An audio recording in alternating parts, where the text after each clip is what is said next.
Capoeira flow.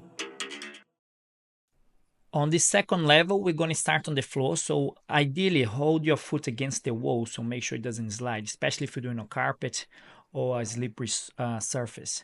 So I'm going to place my hand behind my head. My fingers are pointing towards my shoulder, and I'm going to lift my hip up.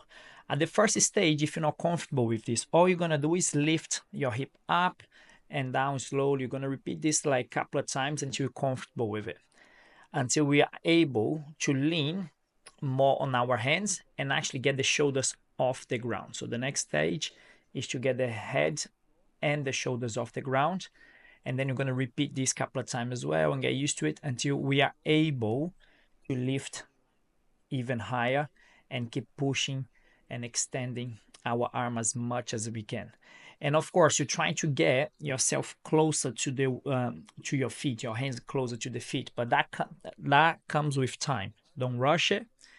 And in between the sets as well, make sure you stretch your wrist as well. So once you're comfortable, you're trying to push further up and you're holding longer. And while you're holding as well, add some movements backs and forths to build up the strength on your shoulder as well in between. And don't forget to stretch in between the sets, and you keep repeating this. Don't rush. It will take some time for your body to adapt to that, and the more you do it, the higher you can get, the more flexibility you gain. Stop if you feel a discomfort on your back, but if not, keep pushing. You will feel weak at the beginning until you can hold a bit longer, but that's the whole point of the exercise. So I want you to keep pushing and keep strengthening as long as it doesn't get too uncomfortable, and then you keep trying to move your hand off the ground on the next stage. So the next stage, we're going to go up as high as we can and removing the hand one at a time, and gently. It doesn't need to be fast. It doesn't need to go high with the hands as well until you are able to do it. And then we can also tap the shoulder and play around with it. The idea is we build enough confidence and strength to be on one arm so we can move on to the next stage.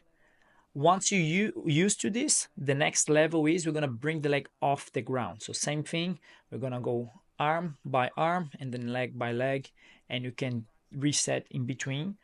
Once you get used to it, you can do it twice on each parts of your body, like twice on the arms, twice on the legs. You can build it up and you can play around. But the idea is to get used to it and stay as long as we can. Hope you enjoy it, and don't progress to the next level until you're comfortable with the previous level.